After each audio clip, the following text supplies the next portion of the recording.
CRC 89.1 Radio y Cadena Radial Costarricense no se hacen responsables por las opiniones emitidas en este programa.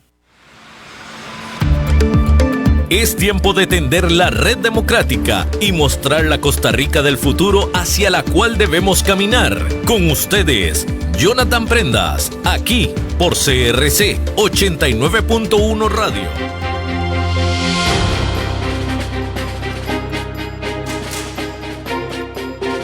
Saludos y muy buenos días, tengan todos ustedes bienvenidos a un nuevo programa de Red Democrática, el programa que produce la Fundación Red Democrática para poder traerles de lunes a viernes de 10 a 11 de la mañana a las mejores voces de las personas más calificadas para poder entender qué pasa dentro y fuera de Costa Rica y cómo podemos integrarlo a la toma de decisiones que nos tiene que ocupar para hacer de Costa Rica el mejor lugar para vivir, o por lo menos el más ideal, el idóneo, para heredarle a nuestros hijos y a nuestros nietos para que ellos puedan vivir plenamente. El día de hoy tenemos un tema que no podemos pasar de ninguna forma por alto, y en la 89.1 FM para todo Costa Rica, digitales en @CRC 89.1 Radio, @Jonathan Prendas, @Red Democrática, y en TikTok también, en las cuentas de Jonathan Prendas. Vamos a estar colocando este programa para que puedan desmenuzarlo y así generar conciencia de lo que puede estar sucediendo dentro de nuestro país. Y es el tema del análisis de la rendición de cuentas del presidente de la República el día de ayer, don Rodrigo Chávez, y la réplica que tuvo en sus manos el presidente del Congreso, el diputado Rodrigo Arias, ambas cosas por mandato que tiene que cumplir la Asamblea Legislativa según normalidad integral de la legislación y la Constitución de nuestro país. Y para eso hemos invitado a una persona que tiene amplio conocimiento del análisis de discursos, de la conformación de los discursos y también de un elemento que para nosotros es sustancial para poder entender el fondo y el trasfondo de lo que se dijo y cómo se dijo el día de ayer, y es el conocimiento del mercadeo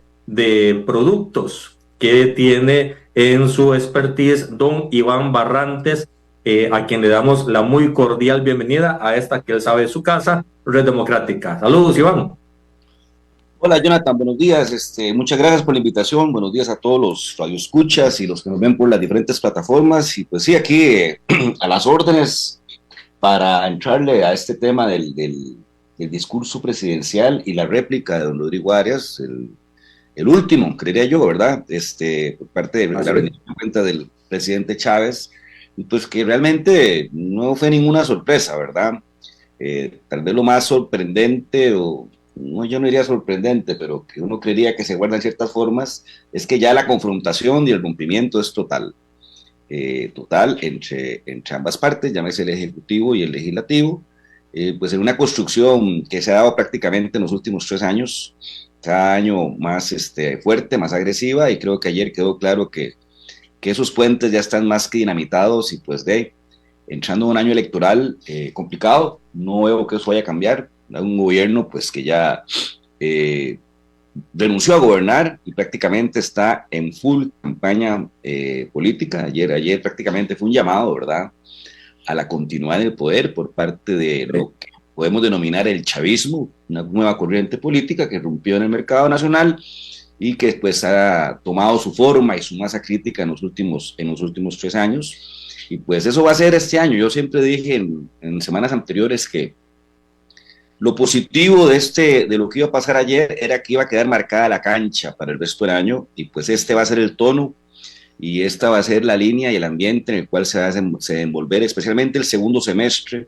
cuando ya tanto el partido del presidente como su delfín ya sean develados. Hasta hoy sigue siendo un misterio, todo es pura especulación, pero bueno, yo creo que en el segundo semestre ya eso, por un tema ya también reglamentario por parte del tribunal, eso tiene que quedar claro.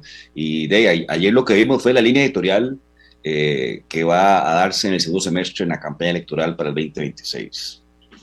¿Cómo lo catalogas esta rendición de cuentas? Unos dicen que no estuvo apegado a las formas constitucionales, otros dicen que simplemente fue el mercadeo de un producto de un supermercado que tiene productos específicos que mostrar, que son los grandes temas que él en los diferentes videos promovía. En otros momentos se dijo es una confrontación total y terminó de quemar los puentes que pudiesen estar medio caídos. ¿Cómo lo puedes vos explicar, Iván? Mira, yo creo que lo que hay que entender es que el chavismo tiene un guión muy definido, un guión construido por su ideóloga. Realmente la ideóloga de todo esto se llama Pilar Cisneros, en una visión del mundo, una visión país, con la que muchos no estamos de acuerdo, algunos sí están de acuerdo, pero independientemente de quienes o no estén de acuerdo, han sido, y eso hay que reconocerles, coherentes, consistentes y contundentes en la implementación de ese relato. O sea, ayer lo que viste es la continuidad de esta construcción, de este imaginario, en el cual es un país que ha estado secuestrado por una élite, que lo ha ordeñado, que el pueblo es víctima, y pues que la misión del chavismo como el nuevo Mesías casi, ¿verdad? Es la decapitar a estos ticos con corona e instalar un nuevo régimen, ojalá por los siglos de los siglos, amén, que si realmente está con el pueblo, vela por necesidad del pueblo y quiere una verdadera transformación. Pero de ahí no pasa, ¿verdad? Lo interesante es que nunca hay un detalle de, bueno, ¿qué es la Tercera República? ¿Qué es el nuevo contrato social? O sea, ¿qué es esta Costa Rica tan diferente que en el discurso presidencial está siempre presente, pero que no es ni más ni menos que la justificación para el ataque sistemático a los actores políticos actuales y a lo que llamamos nosotros la institucionalidad, porque en la visión chavista de cómo gobernar es una visión autocrática desde todo punto de vista, porque si por ellos fueran, aquí se hace como yo lo digo, cuando yo lo digo, con quien yo lo diga, y al que no le gusta, va desterrado. Un poco en esa línea autoritaria y pues que atenta contra el ADN demócrata de nuestro país. Así que usted lo que vio ayer fue eso, simplemente ayer lo adornaron un poquito más, con 6 videos creo que fueron, parte del show, parte del... En el negocio de la música siempre decimos que un artista entre menos talento tenga, más show le mete. Eso se da mucho en el reggaetón, especialmente. Más show le mete, más parafernalia, más efectos para que pase despistada, que la calidad de la voz o del artista no es tan buena. Bueno, un poco ayer no había mucha carnita, entonces para meterle parafernalia a este discurso, una serie de entregables y de información, porque haciendo un lado el tema macroeconómico, que es más un resultado de algunas medidas tomadas a partir de la administración Alvarado, los entregables de ese gobierno son pocos, en su mayoría son continuidad de cosas que ya venían pasando, ¿verdad? Entonces, hay que adornarlo y hay que meterle carnita de alguna manera, porque en esencia no hay mucho.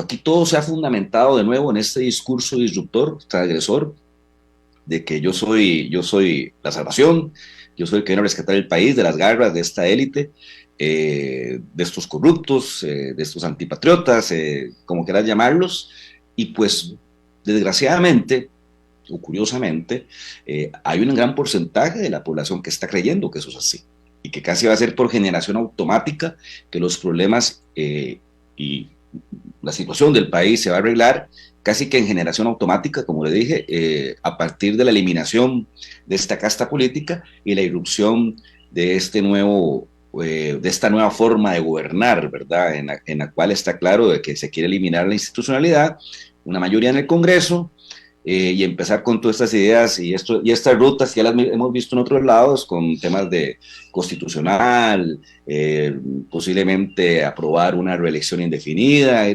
todas estas cosas, donde ya esa ruta la hemos visto en diferentes países de Latinoamérica especialmente. Así que creo que está claro el objetivo hacia dónde va, y lo que viste ayer pues no es ni más ni menos que la manifestación de ese objetivo de fondo.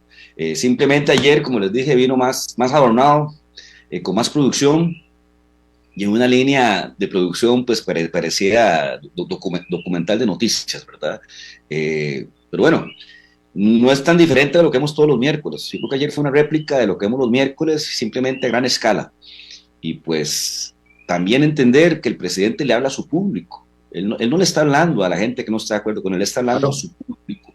Y su público cree en esa visión del mundo, cree en esa historia, y realmente lo está acompañando en esta cruzada. Si eso le da para ganar y para continuar el poder, ya es otra conversación, pero hoy por hoy el objetivo es claro, y ayer simplemente fue una manifestación material de esa forma de ver las cosas y de ese plan cuyo objetivo es febrero 2026. Fueron 7 temas por el fondo tratados, más allá de hablar de la confrontación con la Asamblea, con el Poder Judicial, con la Contralora, con la Fiscalía y demás. Fueron 7 temas que son pobreza, desigualdad o igualdad, empleo, vivienda, infraestructura, salud y seguridad. Sí. En esos temas se presentan logros y se hace ver que todo está perfecto, Iván. ¿Cómo logran hacer esa puesta en escena de comunicación y hacen o presentan un discurso en el cual logran meter debajo de la alfombra todos los hierros o todas las falencias y ponen los casos concretos presentados como la verdad absoluta de cada temática? Es que así funciona, Jonathan. Yo me acuerdo mucho en mis épocas cuando trabajaba en el mercado de bebidas, y me reunía mucho con la gente de cerveza y destilados, y teníamos mucha comunicación con todo lo que era la industria de los cigarros. Cuando la industria de los cigarros era una industria potentísima, y acuérdense en los 90 marcas como Derby, Delta, ¿verdad? Era una locura. Y entonces la pregunta del millón siempre era, ¿cómo haces para vender una vara que vos sabes que en el fondo es malo y va a dar cáncer? ¿Verdad? Y la respuesta de los ejecutivos del mundo del tabaco, como que ya estaban seteados, ¿verdad? Era que si nos poníamos a pensar en eso, todos tenemos que renunciar a nuestros respectivos puestos, porque uno vendía cerveza, el otro vendía licor, el otro vendía cigarros, el otro vendía gaseosas. Todo eso es malo para la salud, ¿verdad? Simplemente la responsabilidad del consumidor es consumir responsablemente. Esa es la máxima. Creo que el gobierno aplica un poco esa lógica, a sabiendas de que no es real esas soluciones casi mágicas, que eso es de las características del populismo, es venderse hacia afuera con soluciones mágicas y casi que instantáneas, pero hay total conciencia de eso, simplemente no hay un cuestionamiento, punto. Hay total conciencia de eso, y esa es la retórica para vender sus ideas, vender su visión del mundo, seguir posicionando su credo. Que si eso está mal o está bien, es una discusión casi que desde la perspectiva de la ética, ¿verdad? Simplemente tienen claro su objetivo y pues van a maquillar y a magnificar pequeños logros, tratando de hacer creer que la solución, porque o sea, realmente es como medio extraño, medio esotérico, sabiendo los grandes problemas que hay en salud, los grandes problemas que hay en educación, y ni se hable de seguridad. O sea, cuando ya usted escucha que el país se está arreglando en el tema de la seguridad, y ya vamos en esta administración por 2.500 homicidios, hay algo aquí que ahí son como realidades paralelas, que en ese sentido, el discurso de Rodrigo Arias era como que se hubiéramos leído lo que Chávez iba a ir a decir, porque fue prácticamente una réplica a cada uno de los... Una réplica casi exacta. Exactamente, no, vean, en educación hasta las becas Avancemos ya las cortaron, en salud se están muriendo 7 personas por día promedio por las listas de espera, y así sucesivamente. El tema de la vivienda es el gobierno que pasará a la historia como el gobierno que menos soluciones de vivienda popular o los famosos bonos de vivienda otorgados, y eso está generando un crecimiento más allá del 40% en lo que son los precarios, con todo lo que implica eso, ¿verdad? Que el precario se vuelve un ecosistema, ¿verdad? Un hábitat ahí de malas prácticas, corrupción, narcotráfico, prostitución, drogadicción, alcoholismo, violencia familiar, etcétera, etcétera. No es que esté siendo peyorativo, pero es una realidad, e históricamente ha sido así. Entonces, algo no cuadra, ¿verdad? Algo no cuadra, pero bueno, en estas cosas el fanatismo se impone. Yo siempre he dicho que si el chavista es fanático, el antichavista, cuidado si no lo es más, ¿verdad? Entonces ambas partes van a quedarse con la historia de su profeta. Los chavistas realmente están convencidos que Chávez está cambiando el mundo, y los antichavistas se quedarán con el discurso más solemne, de estadista, ¿verdad? De un Rodrigo Arias, que prácticamente le hace una réplica, lo encara, lo regaña, e inclusive hasta lo vacila un poco, con un sarcasmo muy fino, en ciertos temas, esa frase de ¿cómo es? Si ustedes saben contar, no cuenten conmigo. Conmigo no cuenten. Se la dijo como 4 veces. Lástima, yo en lo personal en la pantalla no podía ver al presidente Chávez, que su lenguaje corporal cuál era, pero me dicen que no estaba muy cómodo. El tema de los carteles sí fue evidente que lo descolocó un poco. No esperaba esa acción. Queda claro que Rodrigo Chávez no es un tipo que aguante la presión, no soporta no tener el control. Y eso ha sido claro, por eso es mecha corta, como llamamos. Y si esto fuera fútbol, sería de esos equipos que no aguantan el pressing. Si usted lo presiona desde la salida, se vuelve loco, empieza a pegar patadas o meterse un autogol o a jugar feo, pero no tiene esa capacidad de enfrentar la presión. Eso cada día es más claro, y uno de los grandes errores de la oposición es no haber entrado en ese modelo, y no presionando y atacando desde las formas, que es uno de los grandes errores que se ha cometido en todos estos años, que es su supuesto pachuquismo, su machismo, su misógino, sus formas, porque eso es la calle. Esa es la calle. Realmente el talón de Aquiles no está ahí. El talón de Aquiles está en su proyecto.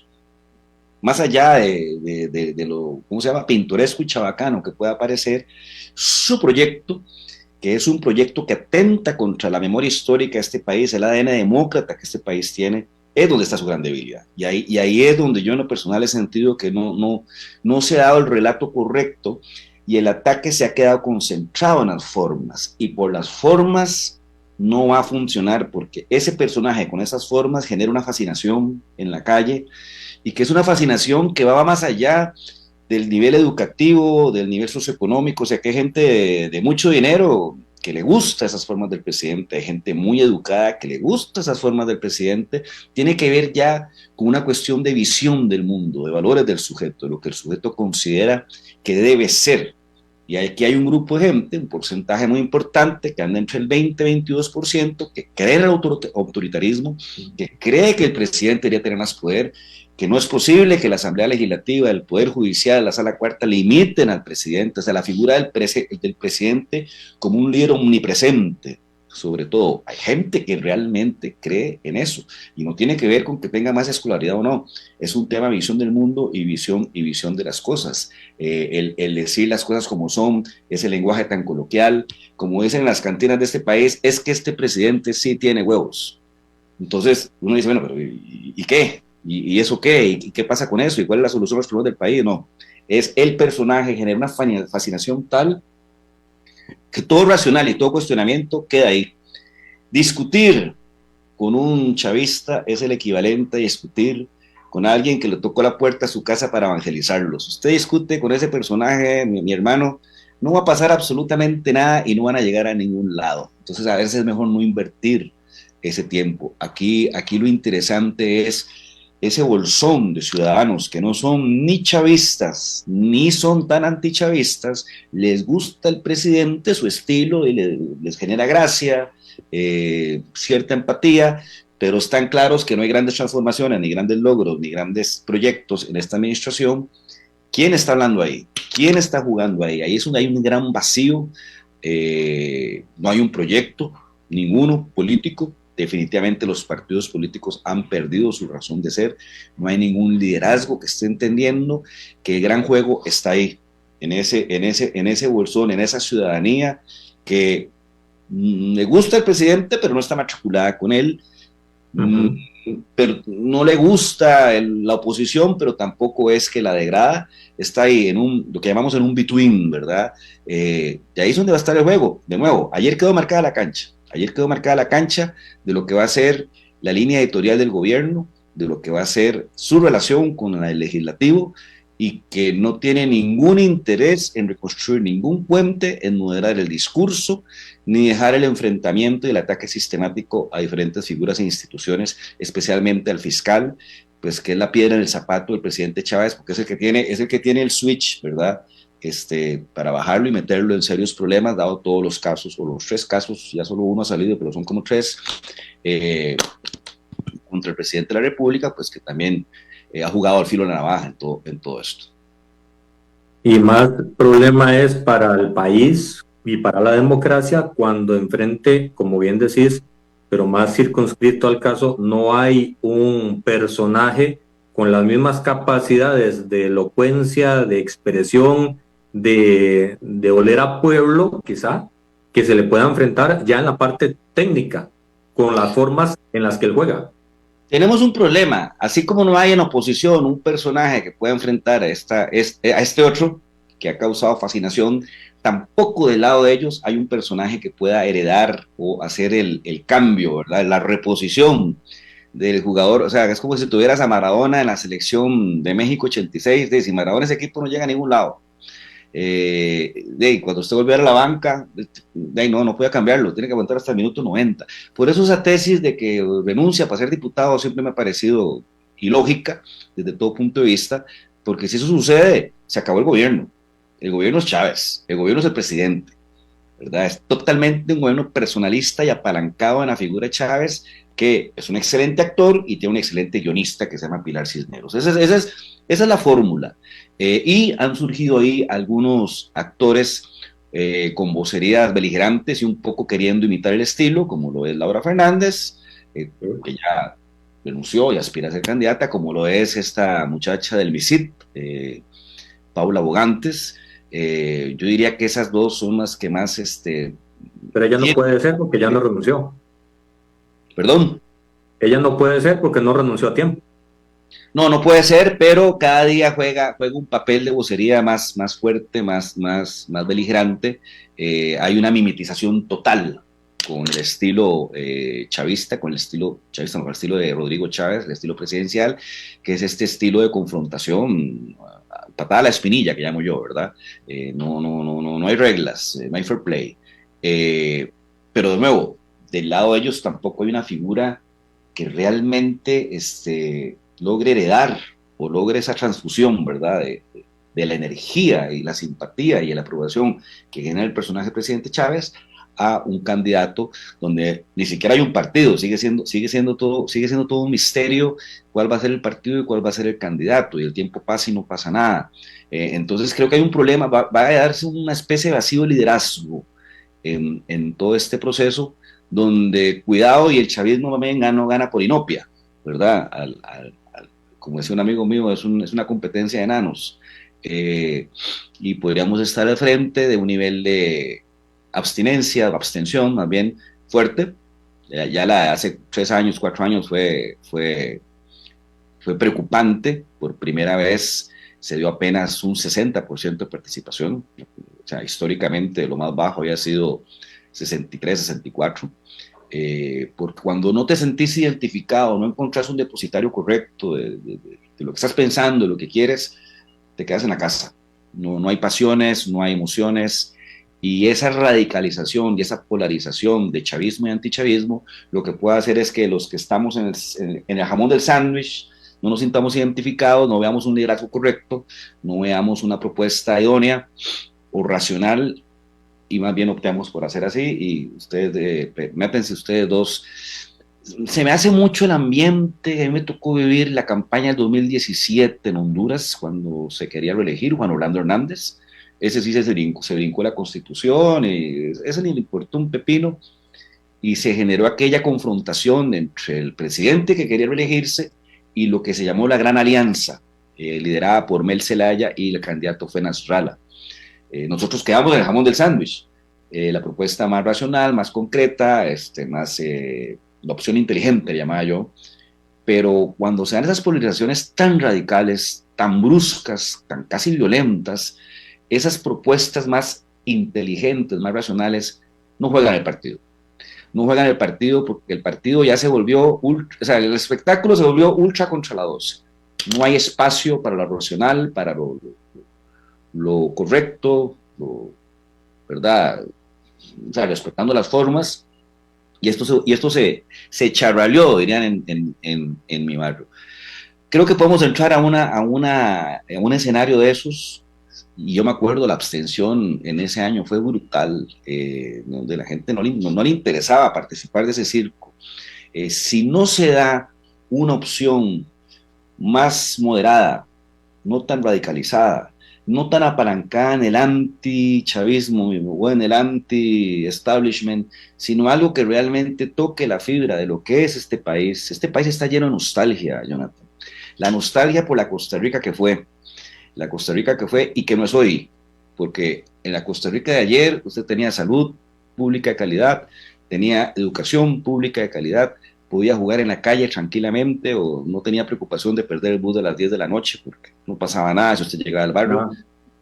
Hoy no, si usted llega a las 10, 11 ya están afuera los pintas, decíamos en mi época, puede pasar cualquier cosa. O sea, hay una nostalgia y eso no solo de la gente adulta, también de los jóvenes que escuchan a sus padres o abuelos hablar de eso o están conscientes de que en aquella época sí pasaban ciertas cosas que hoy no pasan. ¿Qué no pasa hoy? De que si yo estudio en un colegio público tenga posibilidades de ser exitoso. Eso ya no sucede. Usted estudia en el Liceo del Sur, en el Brenes Mesén, o en el Doble Segreda, por ponerte algunos nombres, y o sea, realmente las probabilidades son casi igual a cero. Está más pronunciada. Casi igual que a cero. La carnita está quedando para el 5% de la población, que es la que logra accesar a una educación privada que le pueda asegurar un futuro, lo cual no quiere decir que no existen excepciones, porque siempre el cráneo, como dice mi papá, no es un tema propiedad de una clase social o un tema racial, no, simplemente el sistema tiene que crear las condiciones para que esos talentos surjan. Entonces, lo que puede ser una regla se vuelve una excepción. Ya no es como antes, ¿verdad? Yo me acuerdo en mis épocas, en los 90s, cuando uno hacía un peinado por empresas grandes en este país, el mix entre fulanos que venían de la educación pública y de la educación privada era sumamente parejo. Cuidado si no es superior el público. Hoy usted hace ese peinado y ya sabemos lo que le va a salir.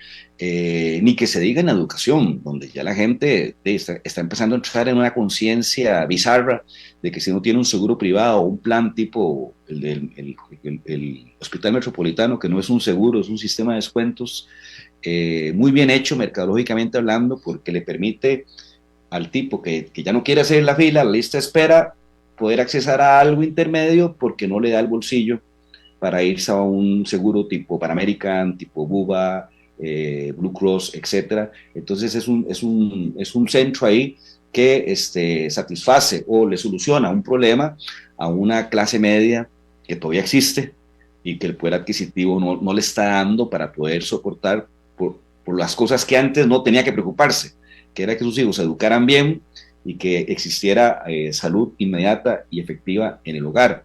Entonces, Jonathan, este país está lleno de esa nostalgia, y entrar en esta discusión de si Chávez o no Chávez, lo que hace es no tocar esa fibra, y hay un gran espacio ahí. Yo creo que don Rodrigo Arias ayer en cierta forma tocó y coqueteó con ese concepto, donde ya al final pues habla de que el país sí se ha visto siempre en problemas, pero sale adelante, tiene el talante, tiene el talento. De hecho, Iván, hizo un llamado a la unidad por la defensa de la democracia. Me pareció curioso esa figura y la forma en que lo planteó. Claro, porque un poco la discusión aquí es si esto se suaviza un poco más y no se radicaliza tanto alrededor de la figura. O sea, aquí los que estamos en esto y somos oposición, es nuestro secreto que yo soy oposición y podría ser un ideólogo de la oposición perfectamente, o lo soy. Aquí el negocio no es atacar a la persona. De nuevo, si se insiste en atacar al personaje, la guerra está perdida, porque el personaje causa una fascinación porque tiene un estilo y tiene un don de gente y tiene una forma de conectar bastante efectiva. No vamos a decir si es bueno o malo, es efectivo. Los numeritos hablan, ¿verdad? Entonces el negocio no está ahí. El negocio es, bueno, ¿usted es un demócrata o usted es un antidemócrata? Si usted es un demócrata, a usted le corresponde estar en este proyecto, en esa, la famosa gran coalición, Frente Demócrata Nacional, frente de oposición, como quieras llamarlo, y que no se está dando. Al contrario, yo estoy viendo una dispersión electoral brutal, ¿verdad? Donde prácticamente, si en el 94 dos partidos concentraban el 92% del volumen, En las últimas 6 partidos concentraron el 92% del volumen. En esta que viene, aproximadamente 9 partidos concentrarán el 95% del volumen. Menos participación, más dispersión, la barrera de entrada es menor. ¿Qué quiere decir esto? Que usted entre 200 y 300 mil votos, usted está jugando. Usted está jugando para pasar a segunda vuelta. ¿Cuáles son esos partidos? Con todo y todo, Liberación, La Unidad, Nueva República, evidentemente el Partido del Presente, Frente Amplio o la coalición de izquierda que se está formando, Progreso Socialdemócrata, Unidos Podemos, ahí se me está quedando gente, el PLP, lo que queda del PLP, y había otro por ahí, no recuerdo ahorita. Y ahí se va a repartir el 95% del volumen de la votación.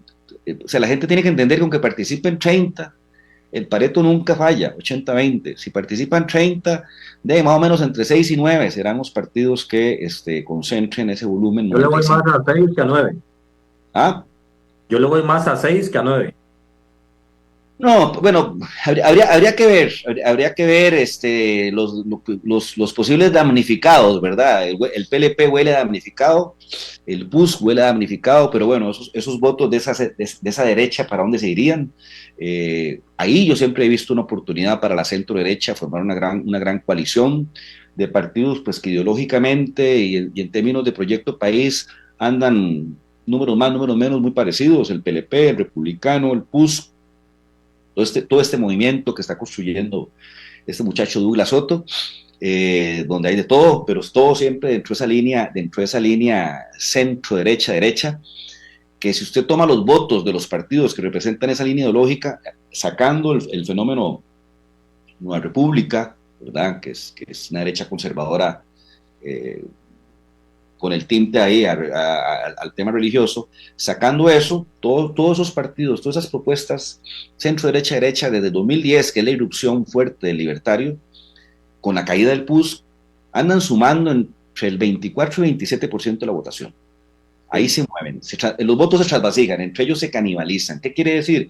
Que si van 4 opciones, va a pasar lo mismo, se van a dividir, a matar entre ellos mismos, y no están viendo la posibilidad de una coalición. Aquí, a los únicos que veo trabajando en la posibilidad de una coalición sistemáticamente es a la izquierda, que llegó a la conclusión, no hay que ser muy sabio para llegar a esa conclusión, pero a veces el ego o la ceguera ideológica, dice un amigo mío, es un autor, no me acuerdo cuál, que la máscara de la ideología puede ser peor que la máscara de la ignorancia. Creo que la izquierda ya llegó a esa conclusión de que si no van juntos, ninguno por su lado, llámese el PAC, esa decisión que se está dando del PAC, que se llama Proyecto Viva, Agenda Viva, Frente Amplio, el PT, póngale el nombre que quiera, cada uno por su lado no tiene masa crítica para aspirar al poder, sí, para sacar algunos diputados y jugar ahí, pero para ganar el poder, que es la única forma en que se pueden hacer las grandes transformaciones, o por lo menos las transformaciones que la izquierda tiene en su agenda, no puede ser cada uno por su lado, tiene que ser en coalición. Yo lo que estoy viendo es una posible construcción de lo que iba a ser la coalición Viva, precisamente en el 2013, que era el PAC, Frente Amplio, aquel partido en paz descanse mi amigo Mariano Figueres, Alianza Patriótica, y el partido José Miguel Corrales, Pacha Nueva. Eso iba como un avión, y Otón Solís se lo trajo para abajo y no permitió que el PAC ingresara a la coalición, y ahí se deshizo. Pero viendo los resultados de la elección de 2014, donde la suma de votos del Frente Amplio y el PAC en primera vuelta fue 52% de total votación, que entre los dos lograron 22 diputados, 9 del Frente Amplio y 13 del PAC, difícilmente la izquierda vuelva a llegar a un resultado de ese tipo. Vea cómo se han venido deteriorando, que de ahí terminaron ahora con 6 diputados del Frente Amplio. Y de hecho, el péndulo se movió. ¿Ah? El péndulo se movió, ahora está a la derecha.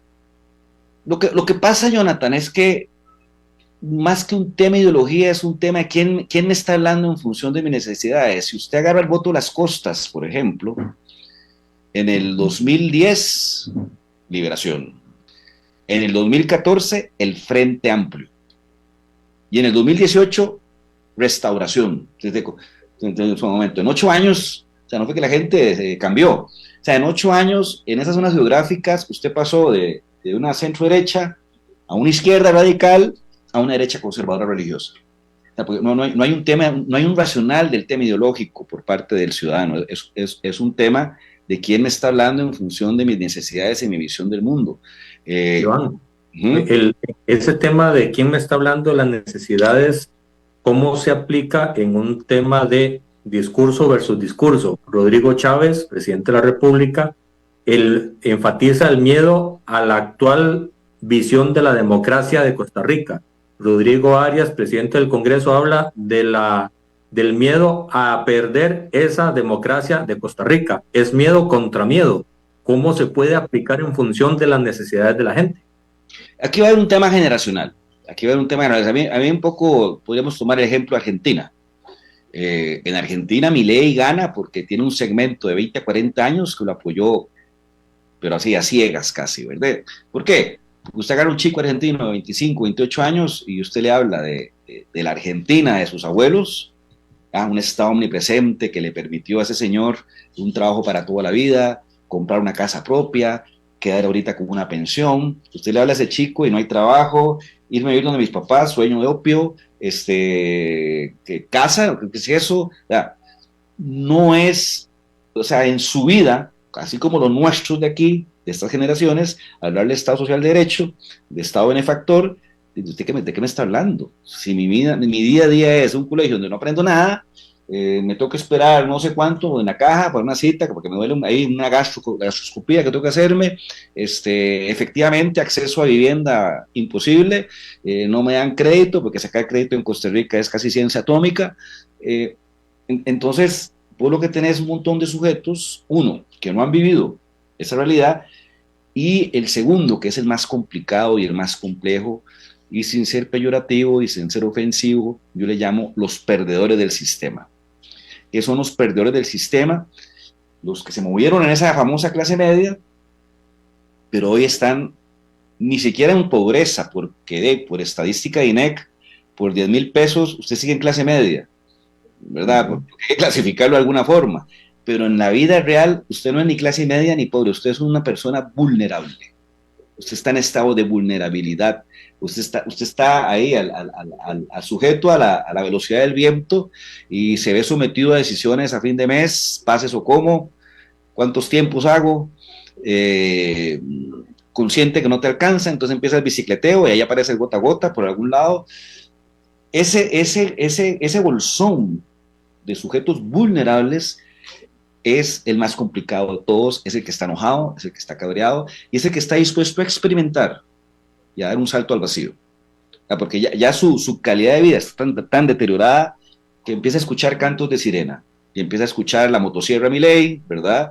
Y otros ejemplos pueden haber a montones en Latinoamérica y decir, bueno, estoy tan jodido y no veo en el horizonte luz de que le hago la apuesta, a ver qué, este man por lo menos está diciendo las cosas como son y representa mi cabreo, mi enojo.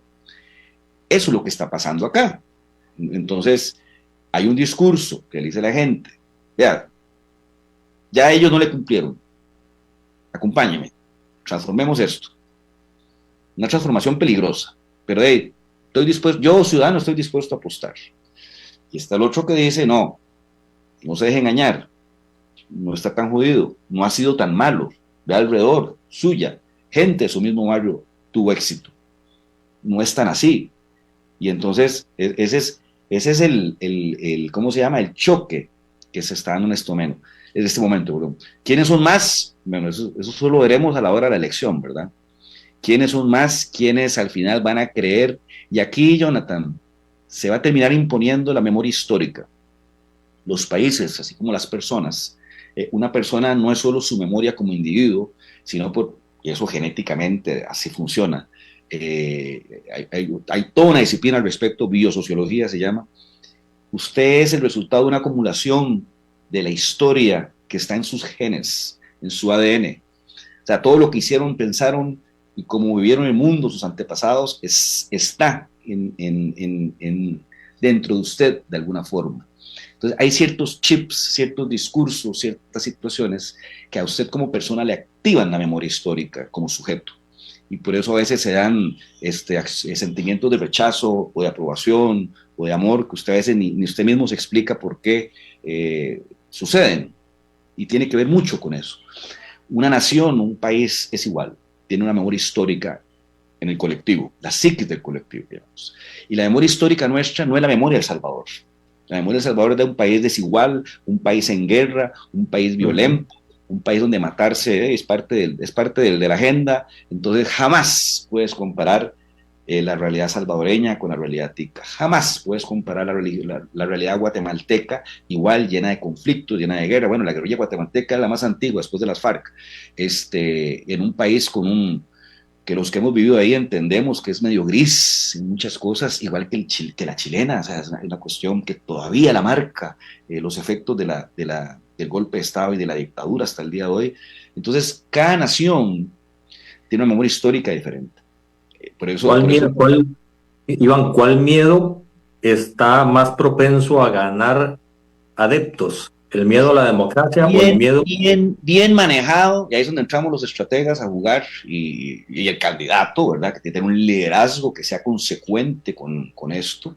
Bien manejado, bien trabajado, haciendo honor a esa memoria histórica.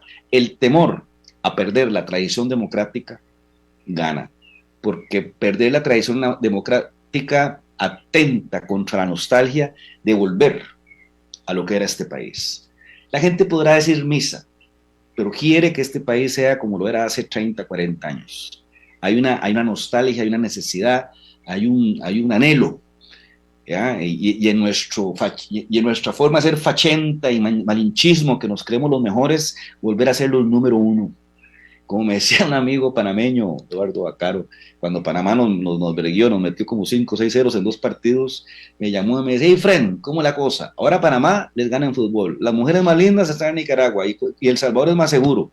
Entonces, yo decía, entre broma y broma, este huevón me está diciendo que nos hemos deteriorado totalmente. Y eso es fatal, porque dentro de ese malinchismo, esa fachenteada, ese argentino que llevamos dentro, estar por abajo. Ahora El Salvador, Guatemala, ya llegan más turistas ahí que acá.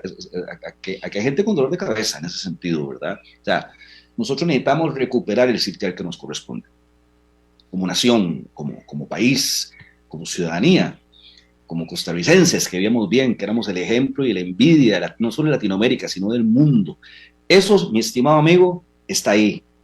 Lo que pasa es que por estar enfocados en el personaje y en pelearse con él, que en eso Chávez y Pilar son especialistas en lo que llamo la operación Embarre, tienen una habilidad para llevarte a discusiones banales e inventadas y absurdas para desviarte o desviarlos del problema principal. Para mí el mejor ejemplo es ese cuentico que iba a ser diputado. Ha tenido la gente hablando de eso durante 6 meses y eso no va a suceder, mi estimado amigo, porque eso sucede. Usted sacó el Maradona del México 1986. Sin Maradona ese equipo no gana el campeonato. Sin Chávez despotricando todos los miércoles, no hay gobierno, se cae. Quien ponga usted candidato en lo que vaya a hacer ese partido no tiene el activo que le genere rédito. Hay una frase que continuamente se usaron en los videos, que es: lo que es evidente no se pregunta. Palabras más, palabras menos, parafraseando. Eso hace encubrir lo certero de los videos, es decir, lo presentado el día de ayer en la rendición de cuentas se puede asumir como una verdad, una mentira encubierta por verdad, o es simplemente una difusión del mensaje para que la gente no vea lo que está realmente de fondo y concentrarse en cómo voy a dudar de lo que me está diciendo Casa Presidencial. Esa es la verdad. No, es una manipulación, ¿no? O sea, seamos blanco y negro, es una manipulación de los hechos, una manipulación de la información. Las malas noticias no existen en esta administración. O sea, yo voy, por ejemplo, en el caso de educación, yo decía, pero si este man cortó las becas Avancemos, y aquí se quedó un montón, aquí se quedaron un montón de niños que si acaso reciben 20,000 pesos por mes, pero esos 20,000 pesos hacen un mundo de diferencia en esos estratos, y me está diciendo otra cosa. Cuando yo vuelvo a salud, pero si aquí la gente está muriendo, O sea, aquí no hay una solución de fondo real. Este carajo más bien mandó a parar todas las inversiones en infraestructura y nos olvidamos de los déficits de BAIS que existen. Ni hablemos del circo del Hospital de Cartago. Entonces, hay una tergiversación de la realidad. Hay una manipulación donde no se dicen las cosas que están mal, se dice solo lo medio bueno que hay ahí, se le da una forma y listo. O sea, de nuevo, cuando usted vende, en la industria del tabaco hace 40 años, cuando usted vendía cigarros, la discusión de que si da cáncer o no da cáncer no existía, simplemente se obviaba. Se obviaba en aras de obtener el máximo volumen y el máximo rendimiento.